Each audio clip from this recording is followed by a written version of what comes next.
క్షణం ఊహించుకోండి, మీరు మీ ఫ్యామిలీతో కలిసి ఎంతో ఆనందంగా చాలా రోజుల తర్వాత ఒక లాంగ్ వెకేషన్కి వెళ్దామని ఒక ఫ్లైట్ ఎక్కారు. లగేజ్ అంతా సర్దుకొని విమానం సీట్లో కూర్చొని అందరూ ఎంతో హ్యాపీగా నవ్వుకుంటూ ముచ్చట్లు పెడుతున్నారు. విమానం గాల్లోకి లేచింది. పైలట్ అనౌన్స్మెంట్ కూడా ఇచ్చేశారు. మరో 2 గంటలలో మీరు అనుకుంటున్న డెస్టినేషన్స్కి, మీ కలల హాలీవుడ్ స్టాప్కి చేరుకుంటాము అని. అంతా ఎంతో ప్రశాంతంగా సాగిపోతుంది. కానీ సరిగ్గా ఆ విమానం గాలిలోకి లేచిన 80 నిమిషాలకి ఒక్కసారిగా స్క్రీన్ మొత్తం మారిపోయింది. ఆ ఫ్లైట్ రైడర్ స్క్రీన్ నుంచి శాశ్వతంగా మాయమైపోయింది. ఎయిర్ ట్రాఫిక్ కంట్రోల్ రూమ్లో ఉన్న అధికారులు కంగారు పడిపోయారు. సిగ్నల్స్ చెక్ చేశారు. రేడియోలో పైలట్ ని కనెక్ట్ అవ్వడానికి నిమిషానికి ప్రయత్నించారు. కానీ అవతల వైపు నుంచి ఎలాంటి రెస్పాన్స్ లేదు. Complete silence. ఆకాశంలో అంత పెద్ద విమానం ఏమైపోయిందో ఎవ్వరికీ అర్థం కాలేదు. రోజులు గడిచాయి, వారాలు గడిచాయి, నెలలు గడిచాయి. చివరికి ప్రభుత్వం రంగంలోకి కూడా దిగింది. ఏ ఆధారాలు దొరకపోవడంతో ఆ విమానం సముద్రంలో మునిగిపోయిందని, అందులో ఉన్నవారంతా చనిపోయారని అధికారికంగా తేల్చి చెప్పేసేశారు. ప్రయాణికుల కుటుంబ సభ్యులకి రావాల్సిన అన్ని రకాల డెత్ బెనిఫిట్స్ మరియు ఇన్సూరెన్స్ డబ్బులు ఇచ్చేసింది. కాలక్రమేణా ఆ కుటుంబాల బాధను గుండెల్లో దాచుకొని అందరూ ఆ భయంకరమైన ప్రమాదాన్ని నెమ్మదిగా మర్చిపోయారు. కానీ కరెక్ట్గా 37 సంవత్సరాల తర్వాత అదే ఫ్లైట్ అదే నెంబర్తో ఏ మాత్రం వయసు పెరిగిన ప్యాసింజర్స్ తో సడన్ గా ఇంకో దేశంలో వచ్చి ల్యాండ్ అయింది. వినడానికి ఇది ఖచ్చితంగా ఏదో హాలీవుడ్ డైరెక్టర్ క్రిస్టోఫర్ తీసిన ఒక సైన్స్ ఫిక్షన్ సినిమా స్టోరీలా ఉంది కదా. కానీ ఈ భూమి మీద ఇది నిజంగానే జరిగిందని నమ్మే వాళ్ళు ఇంటర్నెట్ లో లక్షల కోట్లలో ఉన్నారు. అసలు ఏంటి పాన్ AM ఫ్లైట్ 914 మిస్టరీ? 1955లో న్యూయార్క్ లో టేక్ ఆఫ్ అయిన ఆ విమానము 1992లో వెనిజులాలో ఎలా ల్యాండ్ అయింది? ఈ 37 సంవత్సరాల ఆ ఫ్లైట్ ఏ టైం పోర్టల్లో దాక్కుంది? ఏ బ్లాక్ హోల్ కి వెళ్ళింది? ఈ రోజు మన వీడియోలో మైండ్ బ్లోయింగ్ నిజాలతోటి విత్ ప్రూఫ్స్ తో బయట పెట్టబోతున్నాం. ఈ వీడియో పూర్తిగా చూస్తే మీ మైండ్ ఖచ్చితంగా బ్లాక్ అవుతుంది. ఈ అద్భుతమైన కథలోకి అసలైన డీటెయిల్స్ లోకి వెళ్లే ముందు నాదొక చిన్న ఛాలెంజ్. ఈ రోజులలో సోషల్ మీడియాలో రీల్స్ కానీ, షార్ట్స్ కానీ, మరి ఇంకేవో వీడియోస్ చాలా మందికి అటెన్షన్ స్పాన్ విపరీతంగా తగ్గిపోయింది చూడడంలో. ఒక్క విషయం మీద 30 సెకండ్ల కంటే ఎక్కువసేపు ఫోకస్ చేయలేకపోతున్నాం మనమందరము. ఈ వీడియో ఎవరైతే ఎక్కువసేపు చూస్తారో, మొత్తం వీడియో ఎవరైతే చూస్తారో, చివరి వరకు చూసే ఓపిక మరియు ఇంటెలిజెన్స్ మీలో ఎంత మందికి ఉందో ఇప్పుడు మనం చూద్దాం. ఎందుకంటే ఒక అబద్ధం అనేది ఎంత పకడ్బందీగా నిజంగా చలామణి అవుతుందో, ప్రపంచాన్ని ఎలా మోసం చేస్తుందో ఈ వీడియో చివరి భాగంలో మీకు క్లియర్ గా అర్థమవుతుంది. మీ ఓపిక మీద ఉంటుంది. నాతో పాటు ఈ రహస్య ప్రయాణంలో ముందుకు రండి. మనం ఇప్పుడు కాలంలో వెనక్కి వెళ్దాం. సరిగ్గా 1950ల నాటి కాలానికి. అప్పుడు తేదీ జూలై 2, 1955. అమెరికాలో ఆది ఏవియేషన్ రంగానికి ఒక రకమైన గోల్డెన్ ఏజ్. కొత్త విమానాలు, సరికొత్త టెక్నాలజీ ప్రపంచాన్ని పరిచయం చేస్తున్న కాలం అది. న్యూయార్క్ ఎయిర్పోర్ట్ లో పాన్ అమెరికా వరల్డ్ ఎయిర్వేస్ అంటే ముద్దుగా పిలుచుకునే పాన్ AM సంస్థకు చెందిన ఒక విలాసవంతమైన డాగ్లెస్ DC-4 విమానం రన్వే పై టేక్ ఆఫ్ అవ్వడానికి సిద్ధంగా ఉంది. దాని ఫ్లైట్ నెంబర్ 914. ఆ విమానంలో ప్రయాణించడానికి ఎంతో ఉత్సాహంగా 57 మంది ప్యాసింజర్లు ఎక్కారు. వారితో పాటు భద్రతను చూసుకోవడానికి 4 క్రూ మెంబర్స్ కూడా ఉన్నారు. మొత్తం ఆ ఫ్లైట్ లో 61 మంది ప్రయాణిస్తున్నారు. ఇక ఆ విమానాన్ని నడుపుతున్న పైలట్లు సామాన్యులు కారు. Captain Charles G. టైలర్ మరియు ఫస్ట్ ఆఫీసర్ యోగన్ ప్రాప్. వీరిద్దరూ ఏవియేషన్ రంగంలో వేల గంటల పాటు విమానాలు నడిపిన విపరీతమైన ఫ్లయింగ్ ఎక్స్పీరియన్స్ ఉన్న టాప్ మోస్ట్ పైలట్స్. అత్యంత క్లిష్టమైన పరిస్థితుల్లో కూడా డీల్ చేయగల సమర్థులు కూడా. ఆ రోజు వాతావరణం కూడా పైలట్స్ కి ఎంతగానో సహకరించింది. చాలా ప్రశాంతంగా ఉంది, ఆహ్లాదకరంగా, ఎండ కాస్తుంది కూడా. ఆకాశంలో ఎక్కడ ఒక్క చోట కూడా మబ్బు తణుకు కూడా లేదు. కంప్లీట్ గా క్లియర్ గా ఉంది. షెడ్యూల్ ప్రకారం ఆ ఫ్లైట్ న్యూయార్క్ నుండి బయలుదేరి వెస్ట్ వర్జియా మీదుగా ప్రయాణించిన ఫ్లోరిడాలోని ప్రసిద్ధిగాంచిన మియామియా చేరుకోవాలి. రన్వేలపై ఇంజన్లు గర్జించాయి. ఫ్లైట్ 914 గాల్లోకి లేచింది. ఆకాశంలో దూసుకెళ్తున్న ఆ విమానాన్ని చూసి కిందున్న గ్రౌండ్ స్టాఫ్ అంతా హ్యాపీగా ఫీల్ అయ్యారు. మొదట 80 నిమిషాలు ప్రయాణం ఎంతో సూతిగా, ఎంతో సాఫ్ట్ గా సాగింది. ఎలాంటి ఆటంకాలు లేకుండా సాగింది కూడా. విమానం తన ప్రాపర్ ఎత్తులో ప్రయాణిస్తూ అట్లాంటిక్ సముద్రం మీదుగా దూసుకెళ్తుంది. కానీ ఎప్పుడైతే ఆ విమానం అట్లాంటిక్ సముద్రం యొక్క గుండెకాయ లాంటి ప్రాంతానికి ప్రవేశించిందో అప్పుడు జరగకూడనిది జరిగింది. సడన్ గా కంట్రోల్ రూమ్ లో రేడియో స్పీకర్ల నుంచి ఒక భయంకరమైన క్రాకింగ్ శబ్దం వచ్చింది. అవతలి వైపు నుండి కెప్టెన్ వాయిస్ వినిపించింది. కానీ ఆ వాయిస్ లో ఏదో ప్రశాంతత లేని విపరీతమైన ఆందోళన, భయం వినిపించాయి. పైలట్ నుండి వచ్చిన ఆఖరి రేడియో సందేశం ఇది: మా ఇన్స్ట్రుమెంట్స్ ఏవో సరిగ్గా పనిచేయడం లేదు, కంపాస్ దారి తప్పుతుంది, మాకు లొకేషన్ అర్థం కావడం లేదు, రూట్ కంప్లీట్ గా దారి తప్పింది. అంతే. ఆ మాట అనడంతోనే ఇక ఆఖరిగా వినిపించింది. ఆ తర్వాత రేడియో కంప్లీట్ గా నిశ్శబ్దం అయిపోయింది. కంట్రోల్ రూమ్ అధికారులు గట్టిగా అరుస్తూ పైలట్ ని పిలిచారు. కానీ అవతల నుండి కనీస శ్వాస తీసుకునే శబ్దం కూడా రాలేదు. సరిగ్గా అదే సెకండ్స్ లో ఎయిర్ ట్రాఫిక్ కంట్రోల్ కి చెందిన ప్రధాన రాడార్ స్క్రీన్ పై నిరంతరంగా బ్లింక్ అవుతున్న ఫ్లైట్ 914 యొక్క ఆ చిన్న చుక్క ఒక్కసారిగా మాయమైపోయింది. ఆకాశంలో ప్రయాణిస్తున్న ఒక భారీ విమానం, అందులో ఉన్న 61 మంది ప్రాణాలు ఒక్క క్షణంలో గాలిలో కలిసిపోయాయి. అసలు ఆ 80వ నిమిషం ఆకాశంలో ఏం జరిగింది, ఆ విమానం ఎటెళ్ళింది అనేది ఇప్పటికి కూడా ఒక సస్పెన్స్ గా మారిపోయింది. ఈ అద్భుతమైన మిస్టరీ ఇక్కడితో ఆగిపోలేదు. దీని కంటిన్యూషన్ ఇంకా షాకింగ్ గా ఉంటుంది. ఆ విమానం 37 సంవత్సరాల తర్వాత ఎలా రీఎంట్రీ ఇచ్చింది, వెనిజులా ఎయిర్పోర్ట్ లో ఏం జరిగింది, ఇప్పుడు మనం చూడబోతున్నాం. ఆ విమానం న్యూయార్క్ నుండి బయలుదేరిన 80వ నిమిషంకి రాడార్ స్క్రీన్ పై బ్లింక్ అవుతున్న చుక్క ఒక్కసారిగా మాయమవగానే అమెరికా రక్షణ రంగంలో తీవ్రమైన అలజడి మొదలైంది. ఒక భారీ విమానం, అందులో 61 మంది మనుషులు ఆకాశంలో ప్రయాణిస్తూ సడన్ గా మాయమైపోవడం అంటే సామాన్యమైన విషయం కాదు కదా. ఏ క్షణంలోనైనా సిగ్నల్ దొరుకుతుందేమో అని ఎయిర్ ట్రాఫిక్ కంట్రోల్ అధికారులు నిమిషానికి వైర్లెస్ సెట్స్ తో పిలుస్తూనే ఉన్నారు. కానీ అవతల వైపు నుంచి కంప్లీట్ సైలెన్స్. పరిస్థితి తీవ్రతను అర్థం చేసుకొని అమెరికా కోస్ట్ గార్డ్ మరియు నావీ తక్షణమే రంగంలోకి దిగాయి. ఆ రోజుల్లో అత్యంత అధునాతకమైన సర్చ్ షిప్స్, ప్రత్యేక రీసెర్చ్ హెలికాప్టర్స్ రంగంలోకి దింపారు. విమానం ప్రయాణించిన రూట్ ని బేస్ చేసుకొని అట్లాంటిక్ సముద్రం మీద 100 కిలోమీటర్ల మేర సముద్రాన్ని జల్లడి పట్టేశారు. పగలు రాత్రి తేడా లేకుండా రోజుల తరబడి గాలింపు చర్యలు చేపట్టారు. కానీ అక్కడి వారికి ఎదురైన విచిత్రం ఏంటో తెలుసా? సాధారణంగా ఒక విమానం సముద్రంలో కూలిపోతే కనీసం ఒక చిన్న విమానపు ముక్క గాని, ప్రయాణికుల లగేజ్ గాని లేదా విమానానికి సంబంధించిన ఆయిల్ మరకలు గాని సముద్రంపై తేలుతూ కనిపిస్తాయి. బ్లాక్ బ్యాక్ సిగ్నల్స్ దొరుకుతాయి. కానీ ఈ కేసులో అట్లాంటిక్ సముద్రం అద్దంలా క్లియర్ గా ఉంది. ఒక్కటంటే ఒక్క చిన్న క్లూ కూడా దొరకలేదు. ఆ విమానం సముద్రంలో పడిందా లేక గాల్లోనే ఆవిరైపోయిందా అనేది ఏ ఒక్క ఏవియేషన్ ఎక్స్పర్ట్స్ కి అర్థం కాని ప్రశ్నగా మారిపోయింది. ప్రయాణికుల కుటుంబ సభ్యులు కన్నీరు మున్నీరైపోయారు. చివరికి ఏ ఆధారాలు దొరకపోవడంతో ప్రభుత్వం ఆ ఫ్లైట్ సముద్రంలో కూలిపోయిందని అధికారికంగా ప్రకటించేసింది. ఆ కేసు పూర్తిగా క్లోజ్ చేసేసింది. కాలక్రమేణా జనాలు కూడా ఆ భయంకరమైన ప్రమాదాన్ని ఒక చేదు జ్ఞాపకంగా మిగిల్చుకొని మర్చిపోయారు కూడా. కానీ కదా అక్కడితో ముగియలేదు. కాలచక్రం వేగంగా తిరిగింది. సరిగ్గా 37 సంవత్సరాలు గడిచిపోయాయి. ఇప్పుడు మనం వెళ్ళబోయే లొకేషన్ సౌత్ అమెరికాలోని వెనిజులా దేశం. Date September 9, 1992. అక్కడ కార్కస్ ఇంటర్నేషనల్ ఎయిర్పోర్ట్ లో ఎయిర్ ట్రాఫిక్ కంట్రోల్ గా పనిచేస్తున్న జువెన్ డి లా కోర్ట్ ఎప్పటిలాగానే తన డ్యూటీ చేసుకుంటున్నాడు. ఆకాశంలో ప్రయాణిస్తున్న విమానాలను మానిటర్ చేస్తూ వాటికి ల్యాండింగ్ పర్మిషన్స్ ఇస్తున్నాడు. అంతా చాలా నార్మల్ గా సాగిపోతుంది. కానీ సడన్ గా అతని ముందు ఒక రాడార్ స్క్రీన్ పై ఒక వింత సిగ్నల్ కనిపించింది. అది ఒక విమానం యొక్క బ్లింక్. జువైన్ ఒక్కసారిగా అలర్ట్ అయ్యాడు. ఎందుకంటే ఆ రోజు షెడ్యూల్లో ఉన్న ఏ విమానానికి కూడా ఆ సిగ్నల్ మ్యాచ్ అవడం లేదు కాబట్టి. ఏ రికార్డులలోని ఒక అపరిచిత విమానం చాలా వేగంగా వారి ఎయిర్పోర్ట్ వైపు దూసుకొస్తుంది. జువెన్ కంగారు పడ్డాడు. వెంటనే తన సీట్లో నుంచి లేచి కిటికీ దగ్గరికి వెళ్లి తన బైనాకులర్స్ తీసి ఆకాశంలోకి చూశాడు. అలా చూశాడో లేదో అతని కళ్ళు బైర్లు కమ్మాయి. గుండె ఒక్కసారిగా అతి వేగంగా కొట్టుకుంది. ఎందుకంటే రన్వే వైపు ల్యాండింగ్ కోసం వస్తుంది ఈ మోడ్రన్ యుగానికి చెందిన ఏ జట్టు విమానం కాదు. అది 1950ల నాటి పాతకాలపు ప్రొపెల్లర్ డాగ్లస్ DC-14 విమానం. 1992లో ఆధునిక విమానాలు తిరుగుతుంటే ఆ పాతకాలపు విమానం ఆకాశంలో ఎక్కడి నుండి వచ్చింది? అది ఎయిర్పోర్ట్ చుట్టూ తిరుగుతూ ల్యాండింగ్ కోసం, సిగ్నల్స్ కోసం చూస్తుంది. అంతలోనే కంట్రోల్ రూమ్ లో రేడియోలో ఒక క్రాకింగ్ సౌండ్ వచ్చింది. పాతకాలపు రేడియో స్టాటిక్ శబ్దాల మధ్య నుండి ఒక పైలట్ వాయిస్ వినిపించింది. ఆ వాయిస్ లో విపరీతమైన కంగారు, ఆందోళన స్పష్టంగా తెలుస్తున్నాయి. ఆ పైలట్ చాలా కంగారుగా ఇంగ్లీష్ లో అడిగాడు, మేము ఎక్కడున్నాము? మాకు దారి తెలియడం లేదు. జువెన్ వెంటనే మైక్ అందుకొని స్పందిస్తూ, మీరు వెనిజులాలో కార్కస్ ఎయిర్పోర్ట్ కి చాలా దగ్గరగా ఉన్నారు. మీ వివరాలు ఏంటి? మీ ఫ్లైట్ నెంబర్ ఏంటి అని అడిగాడు. అవతలి నుంచి ఆ పైలట్ చెప్పిన సమాధానం వినగానే కంట్రోల్ రూమ్ లో ఉన్న ఆఫీసర్స్ అందరికీ ఒక్కసారిగా ఒళ్ళు గగ్గురు పుట్టుకొచ్చింది. ఆ పైలట్ అన్నాడు, మేము పాన్ AM ఫ్లైట్ 914 న్యూయార్క్ నుండి మియామి వెళ్తున్నాము. ఈ ఫ్లైట్ లో 57 ప్యాసింజర్లు ఉన్నారు. ఒక్క క్షణం ఆలోచించండి. కంట్రోల్ రూమ్ లో ఉన్న వారికి ఒక్కసారిగా చెమట్లు పట్టాయి. న్యూయార్క్ నుండి బయలుదేరిన అమెరికాలోని మియామికి వెళ్లాల్సిన విమానం రూట్ తప్పి 1000 కిలోమీటర్ల దూరంలో ఉన్న సౌత్ ఆఫ్రికాలోని వెనిజులాకి ఎలా వస్తుంది? జువెన్ తన మనసులోని ఆశ్చర్యాన్ని, భయాన్ని అణుచుకొని ఎలాగైనా ఆ విమానాన్ని సురక్షితంగా కిందకి దించాలని నిర్ణయించుకున్నాడు. వెంటనే మైక్ లో, సరే కెప్టెన్, మీరు రన్వే 2 పై ల్యాండ్ అవ్వండి అని ల్యాండింగ్ క్లియరెన్స్ ఇచ్చాడు.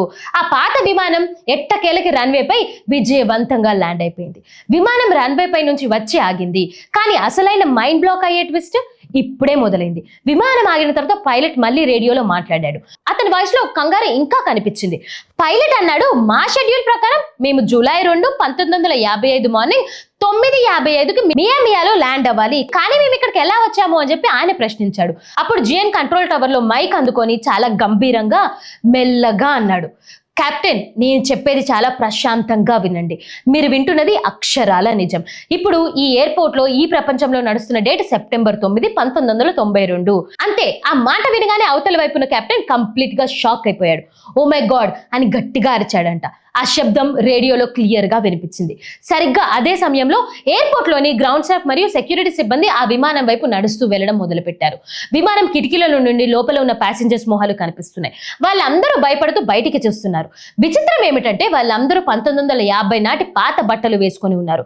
అంతకంటే భయంకరమైన నిజం, 37 సంవత్సరాలు గడిచినా వారిలో ఒక్కరికి కూడా వయసు పెరగలేదు.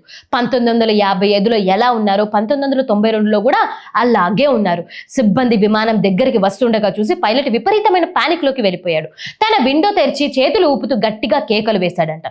ఎవ్వరూ మా దగ్గరికి రావద్దు, మాకు దూరంగా ఉండండి, మేము ఇప్పుడే ఇక్కడ నుంచి వెళ్ళిపోతున్నాము అని చెప్పి ఆయన చెప్పారంట. ఆ హడాబుడిలో కంగారులో పైలట్ చేతిలో ఉన్న ఒక చిన్న పాకెట్ క్యాలెండర్ అతని కిటికీలో నుంచి కిందకి రన్వే పై పడిపోయింది. ఆ విషయాన్ని కూడా పట్టించుకోకుండా పైలట్ వెంటనే విమానం ఇంజన్ ను మళ్ళీ స్టార్ట్ చేసి ఏ కంట్రోల్ టవర్ పర్మిషన్ లేకుండానే విమానాన్ని రన్వే పై వేగంగా పోనిచ్చి గాల్లోకి వెళ్ళిపోయారు. చూస్తుండగానే ఆ విమానం ఆకాశంలోకి వెళ్లి మేఘాల చుట్టూ మాయమైపోయింది. ఆ తర్వాత ఆ ఫ్లైట్ ఏమైందో మళ్ళీ ఎవరికి తెలియదు. కానీ రన్వేపై పడిపోయిన ఆ పాకెట్ క్యాలెండర్ ని అధికారులు ల్యాబ్ కి పంపించగా అది నిజంగానే 1955 నాటి ఒరిజినల్ క్యాలెండర్ అని తేలింది. అసలు ఆ మిస్టరీ వెనుక ఉన్న అసలు సీక్రెట్ ఏంటి, ఈ కథ ఎక్కడి నుంచి పుట్టింది అనే మైండ్ బ్లోయింగ్ నిజాలు ఇప్పుడు మనం చూడబోతున్నాం. ఈ పాతకాలపు పాన్ AM ఫ్లైట్ 1914 విమానం 1992లో వెనిజులా ఎయిర్పోర్ట్ లో ల్యాండ్ అవ్వడం, మళ్ళీ ఏ మాత్రం వయసు పెరగని ప్యాసింజర్స్ తో గాల్లోకి వెళ్ళిపోవడము, ఈ వార్త ఎప్పుడైతే బయటికి పొక్కిందో ప్రపంచ వ్యాప్తంగా ఒక్కసారి సంచలనం సృష్టించింది. ఇటు మీడియా రంగం, అటు సాధారణ జనాలు అందరి మైండ్ బ్లాక్ అయిపోయాయి. ఈ ఇన్సిడెంట్ తర్వాత ప్రపంచ వ్యాప్తంగా థియరీల వర్షం కురిసింది. అసలు 37 సంవత్సరాల పాటు ఆ విమానానికి ఏమైంది, ఆకాశంలో ప్రయాణిస్తున్న 61 మంది మనుషులు ఎందుకు ముసలి వాళ్ళు కాలేదు, వాళ్ళ చర్మంపై కనీసం ఒక్క ముడత కూడా ఎందుకు రాలేదు, ఈ ప్రశ్నలకి సమాధానం వెతుకుతూ దీనిపై ప్రధానంగా 3 క్రేజీ థియరీలు ప్రపంచానికి వచ్చాయి. ఆ థియరీలు ఏంటో ఒక్కొక్కటిగా వింటే మీ కళ్ళు బయలు గమ్మిపోతాయి. చూడండి.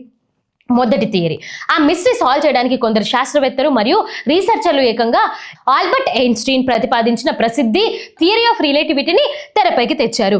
వారి వాదన ప్రకారం ఆ రోజు జూలై 2, 1955న ఆకాశంలో ఏదో ఊహించని గ్రావిటేషనల్ అనాలమీ లేదా ఒక రకమైన టైం పోర్టల్ ఓపెన్ అయి ఉండవచ్చు.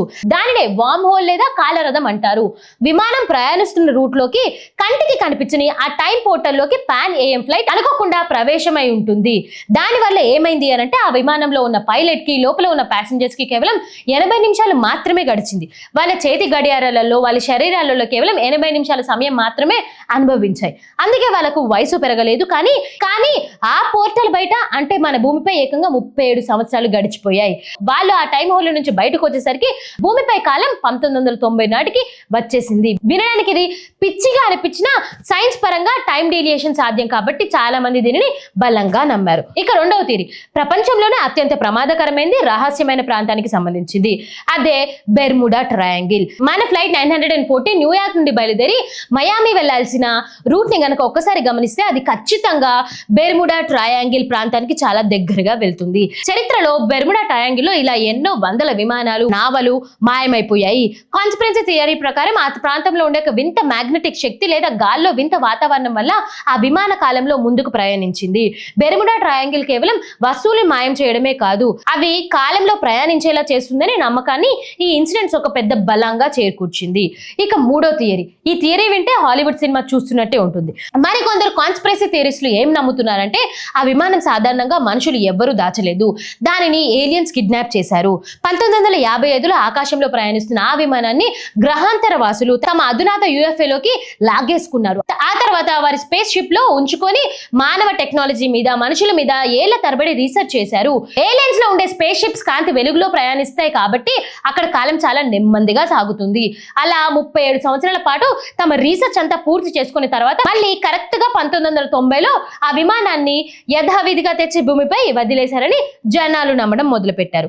అయితే కథ ఇక్కడితో ఆగిపోలేదు. దీని వెనుక ఇంకా భయంకరమైన ట్విస్ట్లు ఉన్నాయి. ఆ విమానం వెనిజులా ఎయిర్పోర్ట్ నుంచి హఠాత్తుగా మాయమైపోయిన తర్వాత అది నేరుగా వెళ్లి అమెరికాలోని మయామి ఇంటర్నేషనల్ ఎయిర్పోర్ట్ లో ల్యాండ్ అయిందని మరో సంచలన కథ ప్రపంచానికి వచ్చేసింది.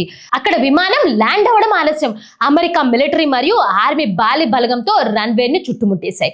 FBI మరియు CIA లాంటి టాప్ ఇంటెలిజెన్సీ సమస్యలు రంగంలోకి దిగాయి. ప్రయాణికులందరినీ సురక్షితంగా కిందకి దించి ఎవరికి తెలియకుండా ఒక రహస్యపు సైనిక ప్రాంతానికి, అంటే ఒక క్లాసిఫైడ్ లొకేషన్ కి తరలించారు. అక్కడ వారిని రోజులకు రోజులు సుదీర్ఘంగా విచారించారని అందరూ అంటూ ఉంటారు. ఆ విచారణ సమయంలో జరిగిన కొన్ని మానవీయ సంఘటనలు వింటే గుండె తరుక్కుపోతుంది. 1955లో పెళ్లైన ఒక యంగ్ భార్యాభర్తలు ఆ ఫ్లైట్ లో ఉన్నారు. అందులో భార్య మాత్రమే ఆ ఫ్లైట్ ఎక్కింది. భర్త న్యూయార్క్ లోనే ఉండిపోయాడు.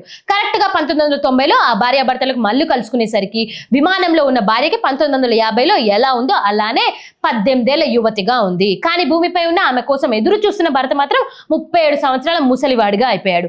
మంచాన పడిపోయాడు కూడా. ఈ వింత పరిస్థితి చూసిన ఆ కుటుంబాలు ఎంత మానసిక క్షోభను అనుభవించుంటాయో మీరే ఊహించుకోండి. ఇంత పెద్ద సంఘటన జరిగితే మరి మన హిస్టరీ బుక్లలో ఎందుకు లేదు, స్కూల్లో ఎందుకు నేర్పించలేదు, న్యూస్ ఛానల్స్ ఎందుకు చూపించడం లేదు? దీనికి కాన్స్పిరెన్సీ థియరీస్లు చెప్పే ఒకే ఒక సమాధానం గవర్నమెంట్ కవరప్. ఇలాంటి నమ్మలేని నిజాలు గనక సామాన్య ప్రజలకు తెలిస్తే ప్రపంచ వ్యాప్తంగా ఉన్న ఎమినీషియా రంగం మొత్తం ఒక్క రోజులో కుప్పకూలిపోతుంది. జనాలు భయంతో విమానాలు ఎక్కడ మానేస్తారు.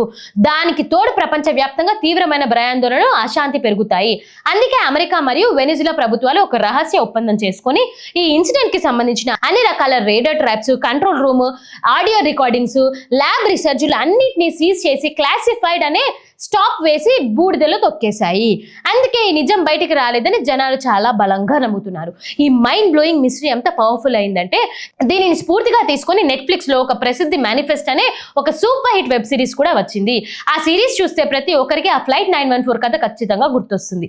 కానీ ఇదంతా వింటుంటే మీకేమనిపిస్తుంది? ఒక విమానం నిజంగానే కాలంలో ప్రయాణించిందా? ప్రభుత్వాలు నిజంగానే ఇంత పెద్ద నిజాన్ని దాచగలవా? ఇక చాలు, ఇప్పటి వరకు మీరు విన్నది ఒక ఎత్తు, ఇప్పుడు నేను చెప్పబోయే పార్ట్ ఇంకొక ఎత్తు. ఈ నమ్మలేని కథ వెనుక ఉన్న అసలైన పచ్చి నిజం ఏంటి? ఇదంతా నిజమా లేక ప్రపంచాన్ని మోసం చేసే ఒక పెద్ద స్కామా? ఆ ప్రూఫ్స్ ఏంటో మనం ఇప్పుడు క్లియర్ గా బయట పెట్టబోతున్నాం. ఇప్పటి వరకు మీరు విన్నది ఒక సోషల్ మీడియాలోనో, యూట్యూబ్ లోనో, లేదా ఏదైనా ఒక న్యూస్ ఛానల్లోనో ఏకంగా మిలియన్స్ వ్యూస్ సాధించిన వీడియోలు నిరంతరంగా ప్రపంచంలో ఉన్న అత్యంత ఆసక్తికరమైన కథ ఇది. కానీ నేను ఈ వీడియో సిరీస్ మొదలు పెట్టినప్పుడు నేను మీకు ఒక ఛాలెంజ్ విసిరాను. ఈ రోజులో ఉన్న డిజిటల్ డిస్ట్రాక్షన్ మధ్య మీ అటెన్షన్ స్పాన్ ఎంత అని. చాలా మంది యూట్యూబ్స్ లలో, ఛానల్స్ లలో ఏం చేస్తారు అంటే మొదటి 2 నిమిషాలు లేదా మొదటి 3 నిమిషాలు లేదా మొదటి 8 నిమిషాలు చూసి అదే నిజం అనుకొని దానిని పక్కన పెట్టేస్తూ ఉంటారు. కానీ చివరి 1 నిమిషం మాత్రం ఎవ్వరు చూడరు. అదే నిజం అనుకొని ముందుకొచ్చి దాన్నే నమ్ముతూ ఉంటాం. దీనివల్ల జరిగే నష్టం ఏమిటో చెప్పనా? జనాలు సగం వీడియో చూసి ఆ సస్పెన్స్ ని కనెక్ట్ అయిపోయి ఆ టైం ట్రావెల్ ని నిజమని నమ్మేస్తూ ఉంటారు. కానీ మన ఛానల్లో అలాంటివేమీ మనం నమ్మడం లేదు. ఓన్లీ నిజాలను మాత్రమే విత్ ప్రూఫ్స్ తో మనం బట్టబయలు చేయబోతున్నాం. ఎందుకంటే ఇప్పుడు నేను చెప్పబోయేది తిరుగులేని ఫ్యాక్ట్స్ తో ఇప్పటి వరకు ఇంటర్నెట్ ని ఊపేస్తున్న ఈ ఏళ్ల నాటి మిస్టరీ బబుల్ ని ఒక్క క్షణంలో బద్దలగొట్టేది. మొదటి పచ్చి నిజం, ఫ్యాక్ట్ 1. అసలు ఈ భయంకరమైన కథ మీరు అనుకుంటున్నట్టు 1955లోనో లేదా విమానం రీఎంట్రీ ఇచ్చిందని చెబుతున్న 1992లోనో పుట్టలేదు. దీని పుట్టుక కరెక్ట్ గా 1985లో జరిగింది. అమెరికాలోని వీక్లీ వరల్డ్ న్యూస్ అనే ఒక ప్రసిద్ధ అమెరికన్ టాబ్లాయిడ్ పత్రిక ఉండేది. ఆ పత్రిక 1985లో ఈ కథను మొట్టమొదటిసారిగా తమ సొంత కల్పనా శక్తితో సృష్టించి ప్రచురించింది. అసలు ఈ పత్రిక ఎట్లాంటిదో తెలుసా? కేవలం వింత వింత అబద్ధాలు, దయ్యాల కథలు, ఏలియన్స్ కథలు, ఇలాంటి కట్టు కథలు నిజమైన వార్తలుగా కలర్ఫుల్ గా రాసి పేపర్లో అమ్ముకునే ఒక కంప్లీట్ ఫేక్ న్యూస్ ఏజెన్సీ. వీళ్ళ గతంలో ఎలాంటి వార్తలు రాశాలో వింటే మీరే నవ్వుకుంటారు. టైం ట్రావెల్ ని అరెస్ట్ చేసిన పోలీసులు అని ఒకసారి, మనుషులు అస్థి పంజరాల సైజులో ఉన్న భారీ రాక్షసులు భూమి కింద దొరికారు అని ఇంకొకసారి, ఇలాంటి పిచ్చి పిచ్చి వార్తలను కంప్యూటర్ ఎడిటెడ్ ఫోటోలతో సహా రాసి జనాన్ని పిచ్చోలను చేయడమే ఈ వరల్డ్ ఫేమస్ గా మారిపోయింది. ఈ పత్రిక పుట్టించిన ఒక అద్భుతమైన కల్పిత కథే ఈ ఫ్లైట్ 914. ఇక రెండో ఫ్యాక్ట్ గురించి మాట్లాడుకుందాం. ఈ పత్రిక వాళ్ళు జనాలను ఎంత తెలివిగా మోసం చేశారంటే 1985లో ఈ కథని మొదటిసారిగా ప్రింట్ చేస్తున్నప్పుడు ఆ విమానం 1985లోనే ల్యాండ్ అయిందని రాశారు. అంటే అప్పటికే 30 years మిస్టరీ అనమాట. కానీ ఆ తర్వాత కొన్ని సంవత్సరాలకు, అంటే 1993లో, ఆ తర్వాత మళ్ళీ 1999లో తమ పేపర్ సేల్స్ విపరీతంగా పెంచుకోవడం కోసం అదే పాత కథను మళ్ళీ రీప్రింట్ చేశారు. అలా రీప్రింట్ చేస్తున్నప్పుడు జనాలు కనిపెట్టకుండా ఉండడానికి ల్యాండింగ్ ఇయర్ ని 1985 నుంచి 1992కి మార్చేశారు. దాంతో అది 37 సంవత్సరాల మిస్టరీగా మారిపోయింది. ఒక్కసారి లాజికల్ గా ఆలోచించండి.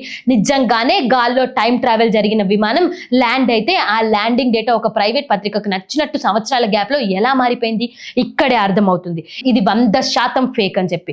ఇక మూడో ఫ్యాక్ట్, ఈ కథను జనాలు నమ్మడానికి వాళ్ళు ప్రూఫ్స్ అని చూపించిన ఫోటోలను పచ్చి అబద్ధం. వెనిజులా ఎయిర్పోర్ట్ లో విమానాన్ని చూసి షేక్ అయిన ఎయిర్ ట్రాఫిక్ కంట్రోలర్ జువెన్ అని చెబుతున్న 1950 నాటి పేపర్ లో ఒక వ్యక్తి ఫోటోని వేశారు. కానీ విచిత్రం ఏమిటంటే 1993లో అదే కథను మళ్ళీ ప్రింట్ చేస్తున్నప్పుడు అదే జువెన్ పేరుతో కింద కంప్లీట్ గా వేరే వ్యక్తి ఫోటో వేశారు. ఒక మనిషికి రెండు వేరే మొహాలు ఎలా సాధ్యం? అంతకంటే దారుణం ఏమిటో చెప్పినా వీళ్ళు ఈ వార్త కోసం వాడిన డాల్గస్ DC-4 విమానం ఫోటోలు అసలు పాన్ AM సంస్థకు చెందినవే కాదు. అలెమి అనే ఒక పవర్ఫుల్ స్టాక్ ఫోటోగ్రఫీ వెబ్సైట్ నుంచి దొంగలించింది. ట్రాక్ వర్డ్ ఎయిర్లైన్స్ కి చెందిన ఒక నార్మల్ విమానం ఫోటో, ఆ ఫోటోని దొంగలించి ఎడిట్ చేసి తమ పేపర్లో ప్రూఫ్ లా వాడేశారు. ఇక నాలుగో ఫ్యాక్ట్, జూలై 2, 1955న న్యూయార్క్ లో అసలు పాన్ AM ఫ్లైట్ 914 అనే పేరుతో ఎలాంటి విమానం టేక్ ఆఫే అవ్వలేదు. అమెరికాకి చెందిన ఏ ఒక్క సివిల్ ఏవియేషన్ రికార్డ్ లో గానీ, అంతర్జాతీయ యాక్సిడెంట్ ఇన్వెస్టిగేషన్ రిపోర్ట్స్ లో గానీ, లేదా ఇన్సూరెన్స్ క్లైమ్ డాక్యుమెంట్స్ లో గానీ ఇలాంటి ఒక్క విమానం మాయమైనట్టు కనీసం ఒక లైన్ కూడా రికార్డ్ లో లేదు. ఇంకా గట్టి ప్రూఫ్ కావాలి అంటే డాగస్ కంపెనీ అధికారికంగా తయారు చేసిన మొత్తం 1244 DC-4 విమానాల యొక్క ప్రొడక్షన్ హిస్టరీ మరియు వాటి చేతులు మారిన చరిత్రను ఏవియేషన్ ఎక్స్పర్ట్స్ క్లియర్ గా చెక్ చేశారు. అందులో ఏ ఒక్క విమానం కూడా ఆకాశంలో ఇలా విచిత్రంగా మాయం కాలేదని, అన్ని విమానాలు రికార్డు ప్రకారమే ఉన్నాయని స్పష్టం చేశారు. అంటే అసలు కథలో ఉన్న విమానము నిజమే కాదు. ఇక ఐదో నిజమేంటో చెప్పిన, అసలు ఈ పత్రిక రైటర్ కి ఈ క్రేజీ ఐడియా ఎక్కడి నుంచి వచ్చింది? అసలు దీని వెనుక ఒక పెద్ద కాపీ క్యాట్ స్టోరీ ఉంది. 1961లో టెలికాస్ట్ అయిన ద 12 లైట్ జోన్ అనే ఒక విపరీతమైన powerful science fiction TV series ఉండేది. అందులో ద ఆడిసీ ఫ్లైట్ 33 అనే ఒక సూపర్ హిట్ ఎపిసోడ్ వచ్చింది. ఆ ఎపిసోడ్ కథ ఏమిటంటే ఒక కమర్షియల్ విమానం ప్రయాణిస్తూ అనుకోకుండా టైం ట్రావెల్ చేసి గతంలోకి వెళ్ళి భవిష్యత్తులోకి వెళుతుంది. ఆ పవర్ఫుల్ టీవీ ఎపిసోడ్ ని బేస్ చేసుకొని ఈ ఐడియాని కంప్లీట్ గా కాపీ కొట్టి ఈ వీక్లీ వరల్డ్ న్యూస్ పత్రిక వాళ్ళు సొంతంగా పాన్ AM ఫ్లైట్ 914 అనే ఒక అర్బన్ లెజెండ్ ని ఒక కట్టు కథను అల్లేశారు. సో ఈ వీడియో మొత్తం చూసిన తర్వాత నేను మీకు చెప్పేది ఏంటంటే పాన్ AM ఫ్లైట్ 914 అనేది కేవలం 100% ఒక అద్భుతమైన కట్టు కథ, ఒక అర్బన్ లెజెండ్ మాత్రమే. ఇందులో నిజం అనేది శూన్యం. కానీ ఇప్పటికీ ఈ డిజిటల్ యుగంలో కూడా ప్రపంచవ్యాప్తంగా కోట్లాది మంది జనాలు దీని నిజమైన మిస్టరీ అని నమ్ముతూ ఉంటారు. దానికి కారణం the power of story telling. మనుషుల మైండ్ కి ఎప్పుడైతే టైం ట్రావెల్, ఏలియన్స్, ఎప్పుడైతే బర్ముడా ట్రయాంగిల్ లాంటి ఫ్యాంటసీ మరియు మిస్టరీ విషయాలు లాంటి ఒక రకమైన విపరీతమైన క్యూరియాసిటీ ఉంటుందో, ఆ క్యూరియాసిటీ భయాన్ని ఆసరగా వాడుకొని కొన్ని ఛానల్స్ ఇప్పటికే తప్పుడు సమాచారంతో వ్యూస్ సంపాదిస్తూనే ఉన్నాయి. కానీ ఈ వీడియోలో ఎక్కడ స్కిప్ చేయకుండా చివరి వరకు చూస్తే నిజం అందరికీ తప్పకుండా తెలుస్తుంది. మీలో అటెన్షన్ స్పామ్ ఎంత ఉందో అద్భుతంగా అర్థమవుతుంది కూడా. ఇంటర్నెట్లో దొరికే ప్రతి ఫేక్ న్యూస్ని నమ్మకండి. వాట్సాప్లో ప్రతి ఒక్కటి షేర్ చేసుకోకండి. నిజాలలో లాజిక్ ఏంటి అని ఒక్కసారి ఆలోచించండి. ప్రతిదీ నమ్మి దాన్ని షేర్ చేసి ఇంకొకరిని ఫేక్ చేయొద్దు. ఒకసారి ఏదైనా టాపిక్ వచ్చింది, ఏదైనా న్యూస్ వచ్చింది అని అంటే దాని నిజాలు ఏంటి, అది ఎంతవరకు పాసిబుల్ అవుతుంది, అది నిజంగా పాసిబుల్ అయ్యే ఫ్యాక్టా కాదని ఒక్కసారి మీ మైండ్తో మీరు ఆలోచించుకోండి. అంతే తప్పితే ప్రతి ఒక్క ఫేక్ న్యూస్ని అందరి ద్వారా స్ప్రెడ్ చేయకండి. వీడియో ఖచ్చితంగా కంప్లీట్గా చూసిన వారికి అసలు నిజం ఏంటి అనేది తెలుస్తుంది. లేదు ముందస్తు వరకు చూసిన వాళ్ళకి ఇంకా మిస్టరీలో ఇది ఒక బ్యూటిఫుల్ స్టోరీ లాగా, ఇది ఒక అద్భుతంగా భావిస్తూ ఉంటారు. ఇలాంటి మరిన్ని వీడియోస్ కోసం, ఇలాంటి మరిన్ని ట్రూత్స్ కోసం చూస్తూనే ఉండండి భారతవాస్. జై.